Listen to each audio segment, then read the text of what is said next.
Hello বন্ধুরা, ভূমিকম্প হয়ে গেল আজকে। আশা করি তোমরা সবাই যে যার জায়গায় ভালো আছো। তো ঠিক 1:22 খুলনার ভূমিকম্পের কেন্দ্রস্থল ছিল। কলকাতা সহ আশেপাশ অঞ্চল তীব্র ভূমিকম্পে কেঁপে উঠেছিল। তো আমি অফিসের কাজে খুবই ব্যস্ত ছিলাম। হঠাৎ দেখি মহিলারা চিৎকার করে উঠেছে, ভূমিকম্প ভূমিকম্প। তো 3 সেকেন্ডের জীবন। 1 সেকেন্ড শুনলাম ভূমিকম্প হচ্ছে, পরের সেকেন্ডে দেখলাম টেবিল চেয়ার সব নাগরদোলার মতো দুলছে।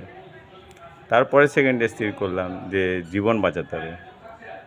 সবাইকে বললাম বেরিয়ে যাও বাইরে মাঠে। আমিও দৌড়ে মাঠে গিয়ে দাঁড়িয়ে রইলাম। তারপর তো সব টিভি চ্যানেলগুলো দেখাতে থাকলো যে ভূমিকম্প হয়েছে। কিছুক্ষণ বাদে আবার সব কিছু স্বাভাবিক হলো। আশা করি তোমরা সবাই ভালো আছো। তো 3 সেকেন্ডে